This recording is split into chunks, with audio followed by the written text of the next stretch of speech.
आज आपण कव्हर करणार आहोत महाराष्ट्रातील भूगोल आणि त्यामध्ये सब टॉपिक आहे महाराष्ट्रातील नद्या. त्याच्याबद्दल खूप महत्त्वाचे जे रिपिटेटिव्ह क्वेश्चन्स आहेत ना 15 मार्कांसाठी, जे रिपिटेटिव्ह परत विचारले जाणारे क्वेश्चन्स आहेत ते आज आपण कव्हर करणार आहोत. खूप महत्त्वाचे क्वेश्चन्स असतील, एवढे केले तरी तुम्हाला इनफ असेल त्या एक्झामच्या प्रिपरेशनसाठी. चला पहिला प्रश्न बघूया. महाराष्ट्रातील सर्वात मोठी नदी असलेली गोदावरी नदीचा उगम कुठे होते? गोदावरी नदीचा उगम विचारलेला महाबळेश्वर, भीमाशंकर, त्र्यंबकेश्वर, मुलताई.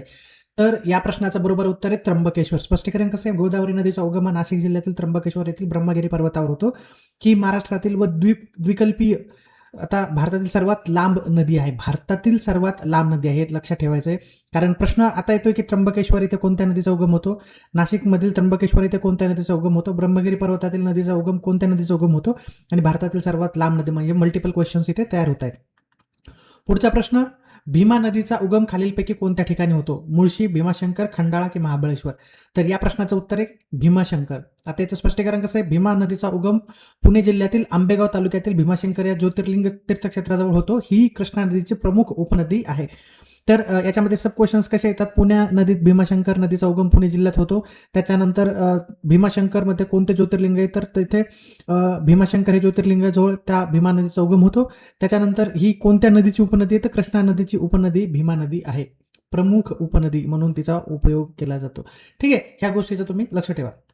तिसरा प्रश्न, दक्षिण महाराष्ट्रातील प्रमुख नदी कृष्णा हिचा उगम सातारा जिल्ह्यातील कोणत्या ठिकाणी होतो? सातारा जिल्ह्यातील ठिकाण विचारलेले महाबळेश्वर, पंचगणी, कराड आणि वाई.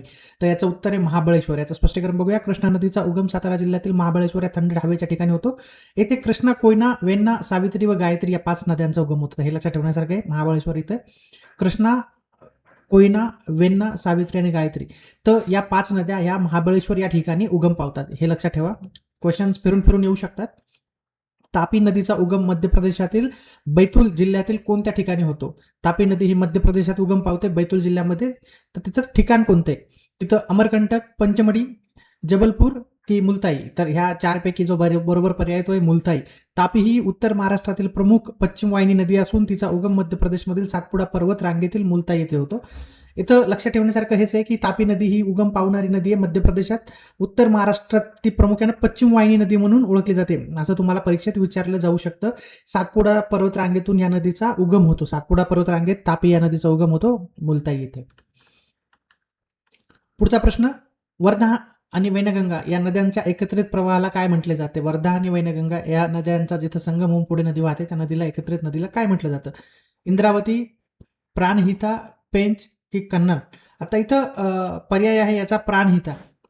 याचं स्पष्टीकरण कसं आहे? पूर्ण विदर्भातील वर्धा आणि वैनगंगा या दोन नद्यांचा संगम चंद्रपूर व गडचिरोली जिल्ह्यातील सीमेवर होतो. या एकत्रित प्रवाहाला प्राणहिता म्हणतात व तो पुढे गोदावरीस जाऊन मिळतो. म्हणजे याच्यामध्ये तुम्हाला गोदावरीस जाऊन मिळणारी नदी, असा पण प्रश्न विचारला जाऊ शकतो, किंवा चंद्रपूर आणि गडचिरोली येथील सीमेवर संगम होणाऱ्या 2 नद्यांची नावं सांगा, अशा पण फिरून फिरून क्वेश्चन्स येऊ शकतात. तर स्टडी करते वेळेस तुम्हाला बारकाईनं सगळा अँगल पकडूनच स्टडी करावं लागते गाईज, की असं एक प्रश्न आणि त्याचं हे उत्तर असं स्टडी करतून चालत नाही. खालीलपैकी कोणत्या नदीला महाराष्ट्राची भाग्यलक्ष्मी म्हणून ओळखलं जातं? भाग्यलक्ष्मी.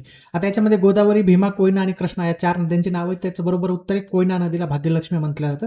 स्पष्टीकरण बघूया. कोयना नदीवर उभारण्यात आलेला कोयना जलविद्युत प्रकल्प, कोयना हे सगळ्यात आता मोठं जलविद्युत प्रकल्प आहे. महाराष्ट्रातील मोठ्या प्रमाणात वीज पुरवठा निर्मित होतो इथे, म्हणून कोयना नदीस महाराष्ट्राची भाग्यलक्ष्मी असं म्हटलं जातं. पुढचा प्रश्न बघूया. गोदावरी नदी खोऱ्याचे महाराष्ट्राच्या एकूण भौगोलिक क्षेत्राचा किती टक्के भाग व्यापला? तर गोदावरी नदीनं महाराष्ट्राच्या एकूण भौगोलिक किती क्षेत्र व्यापलेले? ह्या नदीची लांबी 668 किलोमीटर एवढी आहे महाराष्ट्रामध्ये. तर ह्या नदी सर्वात लांब नदी म्हणून ओळखली जाते. निचं आता तुम्हाला क्षेत्रफळ मोजायचे, तर इथे 49.5%, 25%, 10.9% की 60.65% सुमारे. तर इथं 49.5% हे क्षेत्र, गोदावरी नदीचं क्षेत्र महाराष्ट्राच्या भौगोलिक क्षेत्राचा भाग म्हणून तिथं व्यापलेलं आहे. लक्षात ठेवा, गोदावरी ही महाराष्ट्रातील सर्वात मोठी नदी खोरे असून तिचे राज्याच्या एकूण क्षेत्रफळाच्या जवळपास 49.5% भाग व्यापते. सोलापूर जिल्ह्यातील उज्जैनी हे प्रमुख धरण कोणत्या नदीवर बांधण्यात आलेले आहे? सोलापूर जिल्ह्यातील उजनी हे प्रमुख धरण कोणत्या नदीवर बांधण्यात आलेले? भीमा, कृष्णा, नीरा आणि सीना? याचं उत्तर आहे भीमा. स्पष्टीकरण, उजनी धरण किंवा यशवंत सागर असं म्हटलं जाते. सोलापूर जिल्ह्यातील माढा तालुक्यातील भीमा नदीवर उभारण्यात आलेलं धरण आहे.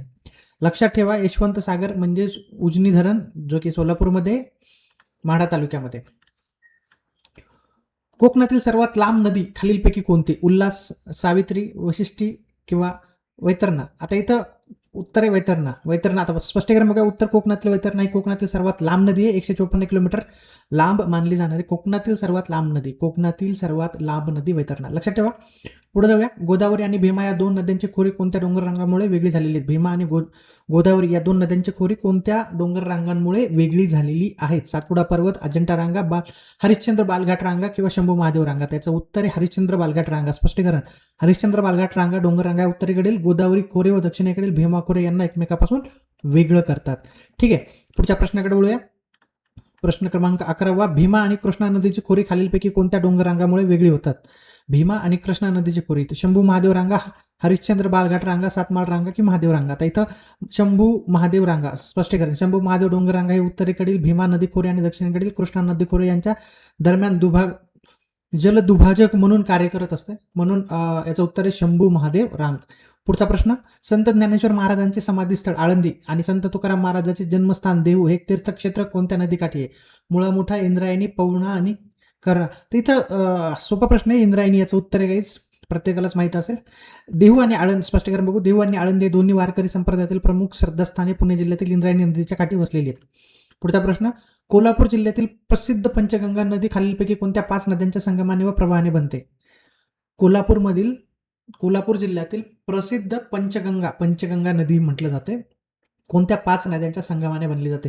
थोडं बारकाईने इथं लक्ष देणं गरजेचं आहे, कारण हे ऑप्शन्स ऑलमोस्ट सारखे वाटू शकतात किंवा जेव्हा असे प्रश्न येतात जिथं मल्टिपल ऑप्शन्स असतात ना, थोडंसं चूक होण्याचे चान्सेस जास्त असतात.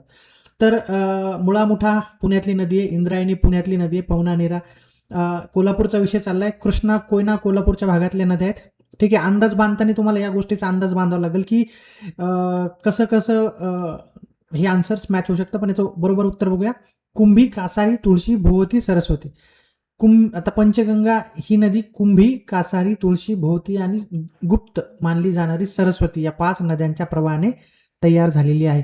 आता इथं परीक्षेसाठी तुम्हाला लक्षात ठेवण्यासाठी एक पर्याय सरस्वती, जिला गुप्त नदी म्हटलं जाते, ती नदी जिथं असेल ती पंचगंगेचा एक भाग आहे. पर्यायामध्ये जिथे आता सरस्वती नाहीये तर तुम्हाला इथे दिसते. लक्षात ठेवण्यासाठी थोडंसं सोपं. पुढे जाऊया. तापी नदीची महाराष्ट्रातील सर्वात प्रमुख उपनदी कोणती? तापी नदीची महाराष्ट्रातील सर्वात प्रमुख उपनदी कोणती? गिरणा, बोरी, पूर्णा आणि पांझरा. तर इथं पूर्णा ही नदी तापी नदीची उपनदी आहे. पूर्णा, दक्षिण पूर्णा वेगळी. ही तापी नदीची मुख्य डाव्या काठावरील उपनदी असून ती अमरावती, अकोला, बुलढाणा आणि जळगाव जिल्ह्यातून वाहते. पुढचा प्रश्न. औरंगाबाद, ज्याला छत्रपती संभाजीनगर म्हटलं जाते, जिल्ह्यातील जायकवाडी धरण नाथसागर म्हटलं जाते, कोणत्या ठिकाणी आहे? नाथसागर धरण कोणत्या ठिकाणी, कोणत्या नदीवर आहे? सॉरी. तर नदींची नावं बघा. गोदावरी, भीमा, शिवना आणि दुधना. तर याचं उत्तर आहे गोदावरी. पैठण येथील गोदावरी नदीवर जायकवाडी हे बहुउद्देशीय धरण बांधले असून त्या जलाशयाचं नाथसागर असं नाव दिलं जाते. तर पुढचा प्रश्न. कोकणातील नद्यांच्या वैशिष्ट्याबाबत कोणते विधान बरोबर आहे? कोकणातील नद्यांच्या वैशिष्ट्याबाबत कोणते विधान बरोबर आहे? खालील पर्याय बघू. 1. नद्या लांब वसंत वाहणार आहेत. नद्या पश्चिम वाहिनी व जलद प्रवाही कमी लांबीच्या आहेत. या सर्व नद्या पूर्ववाहिनी आहेत. या नद्या मोठ्या प्रमाणात त्रिभुज प्रदेश निर्माण करत असतात. आता त्याचं उत्तर बघूया. या नद्या पश्चिम वाहिनी आहेत, जलद प्रवाही आहेत आणि कमी लांबीच्या आहेत. कोकणातील नद्या ह्या कमी लांबीच्या आहेत, हे लक्षात ठेवा, जेणेकरून तुम्हाला आन्सर द्यायला सोपं जाईल. सह्याद्री उगम पावून अरबी समुद्रात मिळणाऱ्या कोकणातील नद्या तीव्र उताराच्या असल्यामुळे त्यांचा प्रवाह जलद असतो. तिथंच सह्याद्री पर्वत आणि अरबी सागराचं अंतर कमी आहे म्हणून त्या कमी लांबीच्या आहेत आणि नद्या पश्चिम वाहिनी आहेत, एवढं लक्षात ठेवा. पुढचं. पेनगंगा ही नदी कोणत्या पर्वतरांगेमध्ये उगम पावते? पेनगंगा ही नदी सह्याद्री, सातपुडा, अजंठा डोंगररांगा की महाबळेश्वर? तर याचं बरोबर उत्तर आहे अजंठा डोंगररांगा. स्पष्टीकरण बघूया. पेनगंगा नदीचा उगम बुलढाणा जिल्ह्यातील अजंठा पर्वतरांगेत होतो. ही विदर्भातील एक अत्यंत महत्वाची नदी आहे. पुढचा प्रश्न. नागपूर जिल्ह्यातील टोटला डोह धरण कोणत्या नदीवर बांधण्यात आलेलं आहे? नागपूरमध्ये हा टोटला डोह धरण आहे, ते कोणत्या नदीवर बांधण्यात आलेले? पर्याय बघू. वैनगंगा, वर्धा, कन्हाळ, पेंच. तर याचं बरोबर उत्तर आहे पेंच. स्पष्टीकरण. तोतलाडोह, त्यालाच मेघदूत जलाशय असं म्हटलं जातं, हे धरण रामटेक जवळ पेंच नदीवर बांधण्यात आलेलं आहे. पुढचा प्रश्न. पूर्व विदर्भातून उत्तर दक्षिण दिशेने वाहणारी प्रमुख नदी कोणती? पूर्व विदर्भातून उत्तर दक्षिण दिशेने वाहणारी प्रमुख नदी कोणती? वैनगंगा, तापी, गोदावरी, कृष्णा. तर याचं बरोबर उत्तर आहे गाईज वैनगंगा. स्पष्टीकरण. वैनगंगा ही पूर्व विदर्भातील शिवनी मध्य प्रदेशातून उगम पावणारी प्रमुख उत्तर दक्षिण वाहिनी नदी आहे. पुढचा प्रश्न, जो की आपला शेवटचा प्रश्न आहे. नर्मदा आणि तापी या दोन्ही पश्चिम वाहिनी नद्यांची खोरी कोणत्या पर्वतरांगेमुळे वेगळी होतात? नर्मदा आणि तापी या दोन पश्चिम वाहिनी नद्यांची खोरी कोणत्या पर्वतरांगेमुळे वेगळी होतात? पर्याय 1 सह्याद्री पर्वत, सातपुडा पर्वत, विंध्य पर्वत की अरवली पर्वत. तर मित्रांनो, या प्रश्नाचं उत्तर तुम्ही कमेंटमध्ये सांगायला विसरू नका. सोपा प्रश्न आहे. या प्रश्नाचं उत्तर काय आहे की नर्मदा आणि तापी या दोन नद्यांची पश्चिम वाहिनी नद्यांची खोरी कोणत्या पर्वतरांगेमुळे वेगळी होतात. आजचा व्हिडिओ कसा वाटलाय सांगायला विसरू नका. फर्स्ट टाइम चॅनलला व्हिजिट करत असाल तर please like, share and subscribe this channel. Thank you so much for watching this video guys. Bye, take care.